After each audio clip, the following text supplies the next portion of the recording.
veut bâtir quelque chose. La Bible déclare dans le premier chapitre, dans le deuxième, que Néhémie avait trouvé faveur aux yeux du roi. Tout celui qui veut bâtir quelque chose de durable doit trouver faveur aux yeux des dieux et aux yeux des hommes. Parce que Dieu doit mettre à tes côtés ces gens qui croiront à la vision qu'il t'a donnée, qui croiront à ce qu'il a déposé en toi, et ensemble, vous bâtirez. Donc, tout ce que Néhémie... Aujourd'hui même, nous lirons, nous verrons que Néhémie a été intimidé. Nous verrons que Néhémie a été dans la compagnie des mauvais amis. Nous verrons que Néhémie a eu des gens qui sont venus lui raconter des faussetés. Nous verrons que Néhémie est même passé par des faux prophètes. Des gens qui sont venus lui dire des choses que Dieu n'avait pas dit. Alors, Néhémie était censé être aussi spirituel pour savoir distinguer que ça c'est la voix de Dieu, ça ce n'est pas la voix de Dieu. Alléluia. Vous savez, on prend souvent le temps de nous parler des hommes de Dieu puissants comme Moïse, comme Abraham. C'est Moïse qui a rencontré Dieu dans ses buissons ardents. Comment c'était splendide et spectaculaire. On voit Abraham rencontrer Dieu de plusieurs fois, et de plusieurs manières. La Bible dit que Dieu, je pense dans Genèse 17, Dieu apparaît à Abraham comme étant le Dieu tout-puissant. Dieu apparaît à Abraham comme étant celui-ci. Nous voyons autant de fois Dieu apparaître aux hommes des dieux puissants que nous voyons Dieu apparaître à un homme comme Paul sur le chemin de Damas. Dieu lui apparaît comme sous une lumière si forte et puissante. Mais comment Dieu apparaît à Néhémie? Avez-vous déjà pensé à ça? Dieu apparaît à Néhémie qu'au travers de ce que son frère lui disait. Dieu parle à Néhémie en entendant son frère qui racontait en disant « Ah, nous venons de Jérusalem, là-bas les murailles étaient détruites. » C'est comme ça que Néhémie a entendu parler de Dieu. La Bible ne mentionne pas que Néhémie a vu l'apparition des anges. La Bible ne raconte pas que Néhémie a vu en vision. La Bible ne mentionne pas que Néhémie a senti, a parlé d'abord en langue, et puis il a senti quoi que ce soit. Une sensation. Une sensation, je sens. Non, Néhémie n'a rien senti. La Bible ne raconte pas que Néhémie a vu l'apparition de Dieu. Nous ne verrons pas tous les apparitions des anges et l'apparition de Dieu, mais nous sommes tous appelés à bâtir quelque chose. Certains, comme Moïse, verront Dieu sous une buisson ardente. Certains comme Abraham verront Dieu. Certains comme Joseph verront des songes. Pourquoi tout le monde attend que d'avoir des songes, des visions, de confirmation? Qui a confirmé à Néhémie qu'il devait aller bâtir le temple? Qui le lui a confirmé? Nobody. Sa rencontre avec Dieu, on peut dire, ça a été aussi naturel. Mais Néhémie, j'ai compris quelque chose avec Néhémie. Pendant que je lisais Néhémie, Dieu m'a fait comprendre quelque chose. Qu'il est en train de vouloir faire des choses extraordinaires avec les hommes ordinaires. Néhémie était extraordinaire. Il était comme tout le monde. Il n'était pas prophète. Il n'était pas roi. Il n'était qu'un simple serviteur. Un simple amoureux de Jésus. Et de là, Dieu a commencé à travailler avec lui. Dieu a commencé à travailler avec lui. Dieu a commencé à travailler avec lui. Dieu a commencé à travailler. Il était tellement amoureux de Jésus qu'il savait reconnaître la voix de Dieu partout. Quand son frère parlait, il entend, il reconnaît, il dit non. Il va, il commence à pleurer, il commence à prier. Comment nous entendons? Comment nous voyons? Des hommes appelés à bâtir des choses qui demeureront, leur différence se démarquera dans leur possibilité à entendre différemment. Nous écoutons tous, mais nous attendons différemment. Nous regardons tous, mais nous voyons différemment. Nous passons tous par les mêmes ruelles, les mêmes avenues, mais nous remarquons les choses de manière différente. Et ces choses que nous remarquons, ces choses que nous entendons, ces choses que nous voyons, ce sont des potentiels, des chantiers dont le Seigneur veut que nous puissions aller bâtir. Alléluia. Amen. Et nous avons vu comment Néhémie a prié, vous vous rappelez, dans le premier chapitre, après avoir entendu, la Bible dit qu'il a prié pendant 4 mois, vous vous rappelez? Il a prié pendant 4 mois, et cet homme va rencontrer le roi, il en parle au roi. Premièrement, le roi remarquait qu'il était triste, et qu'il était serviteur du roi, vous vous rappelez? Néhémie était celui qui servait au roi la boisson, le vin. Donc Néhémie était presque comme un roi parce qu'il se nourrissait exactement de la même nourriture du roi. Il goûtait avant que le roi ne mange. Il goûte, il boit. Donc il avait quand même un poste aussi considérable. Et il va, à partir de là, on voit, il va demander. Le roi remarque qu'il était triste. Et nous avons dit que c'était très dangereux d'être triste devant le roi, vous vous rappelez? Parce que le roi qui remarque son serviteur triste, il peut commencer à imaginer, celui-ci a été corrompu pour me tuer. Mais dans cette tristesse-là, Dieu l'a fait faveur. Et après, il expose son problème au roi. Et le roi lui donne la lettre. Le roi lui donne les bois. Le roi lui donne une équipe. Et nous avons dit que Néhémie devait faire un voyage qui est considérable à peu près maintenant, un voyage de 800 miles. Néhémie voyage pendant à peu près 800 miles. Équipé. Avec la lettre du roi, avec les bois royaux, avec la vision, tout. Mais ça lui a pris 800 miles du voyage. J'étais en train de réfléchir sur ça.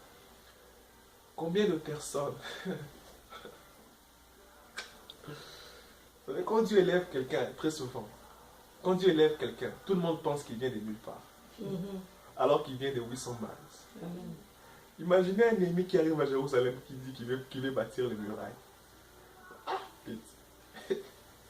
Tu viens seulement d'arriver. Tu dis que tu veux bâtir un muraille qui a été détruit il y a plus de 100 ans. Remarquez, tout homme que Dieu élève, quand il arrive à un endroit où il doit fonctionner, opérer, les gens pensent qu'il n'est pas expérimenté. Les gens pensent qu'il n'a pas des atouts. Alors qu'il a la lettre du roi. Amen. Alors qu'il a les bois royaux. Alors qu'il a tué les lions dans le secret. Il a une histoire de 800 miles. Amen. Arrivé à la surface, les gens pensent qu'il s'est juste réveillé, il veut commencer à faire ce qu'il a. Il a une histoire. Et je veux juste nous encourager aujourd'hui en nous disant que si nous sommes en train de prier, nous sommes en train d'agir, nous avons comme l'impression que le feu ne se manifeste pas encore. Nous sommes dans le voyage de 800 miles. Amen. Nous allons quelque part. Certainement un jour, nous verrons ces murailles s'élever. Amen. Je ne sais pas, chacun a son muraille. Les autres certains ont des murailles des ministères, certains ont des murailles des entreprises, certains ont des murailles des parcelles, certains ont des murailles des bâtiments, certains ont des murailles, mais je crois que tous, Dieu nous fera grâce. Nous verrons certainement ces murailles s'accomplir. Amen. Alléluia. Amen. Lisons maintenant Néhémie 6. Et aujourd'hui, je ne serai pas pressé. Nous allons nous arrêter là où nous allons nous arrêter à cause du temps. Mais j'ai vraiment besoin de provoquer en nous le besoin de la lecture biblique. Et que de manière personnelle, que nous puissions continuer à aller étudier encore. Ah, cet homme Néhémie, comment je me suis rendu compte que je suis tombé amoureux d'un homme comme Néhémie. C'est ce que je me suis rendu compte personnellement. Néhémie n'a pas ressuscité un mort. Constant. Néhémie n'a pas ressuscité un mort. Néhémie n'a pas guéri un malade en imposant les mains. Néhémie a ressuscité toute une nation. Amen. Dieu a déposé en tout un chacun d'entre nous des possibilités d'agir et d'agir de manière différente. Nous pouvons tous agir de manière efficace, mais de manière différente. Que celui qui prêche n'intimide pas celui qui travaille dans les affaires. Que celui qui travaille dans les affaires n'intimide pas celui qui est médecin, par exemple. Nous tous, de manière différente et de manière stratégique, pouvons produire des résultats et des effets partout où nous sommes. Yes, sir. Néhémie ressuscite toute une nation. Personne n'en a parlé dans la Bible. Très souvent on nous présente Moïse, on nous présente Abraham, on nous présente Paul. Je suis tombé amoureux de cet homme des dieux Néhémie. Il était équilibré. On sent l'équilibre, on sent en lui un cœur de père. On sent en lui un cœur de leader. On sent en lui un amoureux de Jésus. On sent en lui un intercesseur. On sent en lui un ami. Parce qu'il disait même à celui qui jouait à la trompette, toi, mets-toi à côté de moi. Il était donc social. Donc les gens se sentaient à l'aise à côté de lui. Seigneur, I want to be like Nehemiah. Je veux être comme Néhémie. Et je crois que le Seigneur est en train de lever une génération Néhémie. Je suis la génération Néhémie. La génération des bâtisseurs. Amen. Alléluia. Amen. Est-ce que nous sommes la génération Néhémie? Yes, sir. Nous allons laisser des héritages. Alléluia. Amen. Nous allons laisser des héritages. Des héritages. Des murs. Des bâtiments. Yeah. Yes, sir. Alléluia. Amen. Lisons Néhémie chapitre 6. J'ai vraiment besoin de provoquer le besoin de la lecture biblique de chacun d'entre nous. Néhémie, le chapitre 6, on commence au premier verset. Vraiment, faute de temps, nous allons nous arrêter où nous nous arrêterons aujourd'hui. Le premier verset. Je n'avais pas encore posé les battants de porte lorsque Sambala, Tobija, c'est bon, mais c'est pratique pas. Geshem, l'Arabe et nos autres ennemis apprirent que j'avais rebâti la muraille et qu'il n'y restait plus de brèches. Remarquez, il a dit qu'il n'avait pas encore mis les portails. Mais eux ont déjà appris qu'il n'avait plus de brèches. Alors que la portail là, c'était une brèche. C'était un vide. Mais déjà, ça me pensait que vous savez pas, Sambala, comment Néhémie a fini le mirail. Néhémie déjà a tongué, quitté. Ils vont faire la publicité. Alors Sambala et Geshem m'envoyèrent dire, viens, et ayons ensemble une entrevue dans les villages de la vallée d'Ono. Ils sont politiques, hein? Ils avaient médité de me faire du mal. Wow, mettons pause. Comment Néhémie savait qu'ils ont médité de faire du mal? Pourquoi ne pensait-il pas que c'était une invitation à la réconciliation? Comment savait-il que ces hommes étaient en train de préméditer à lui faire du mal?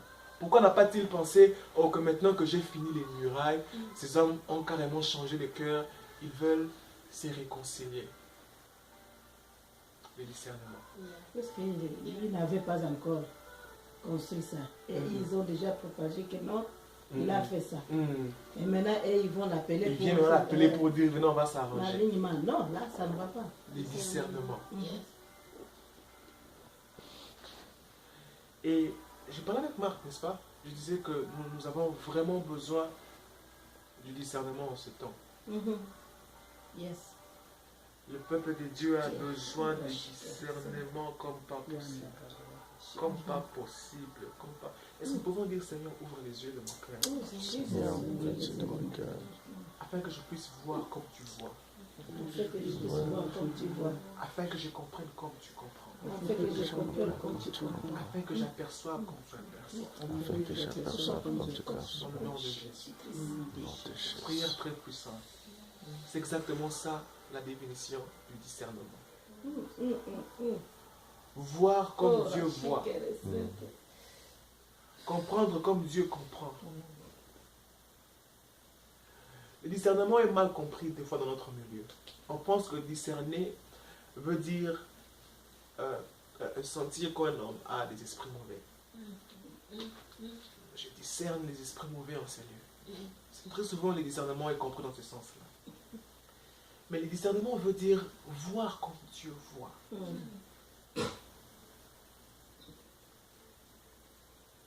Comprendre comme Dieu comprend. Apercevoir comme Dieu aperçoit. Ces hommes viennent avec leur invitation. Ils disent, viens, on va s'arranger. Viens, on va faire une attente. Mais Néhémie sent directement que ces hommes veulent lui faire du mal.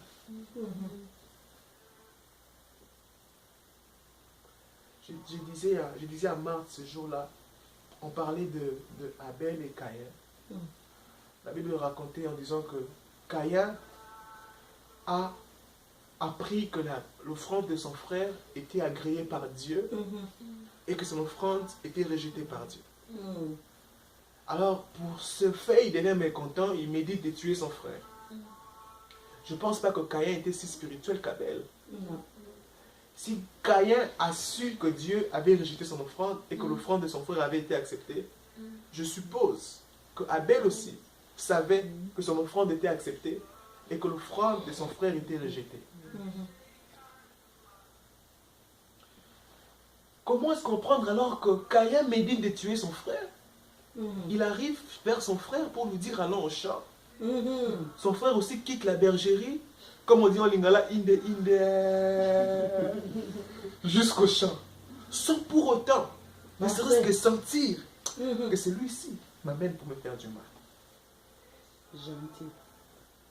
Sans pour autant sentir vraiment que cette amitié, cette relation, cette gentillesse, soyo.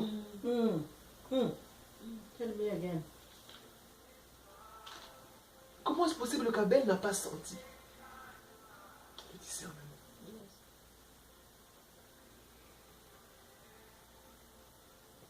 Jésus était à table avec ses disciples. Il disait toujours, celui qui me vend est ici. Yes. He knew. Il peut sentir. Mais ce qui est bizarre, c'est que il n'y a pas plus ignorant que le peuple de Dieu. Il n'y en a pas plus ignorant que le peuple de Dieu.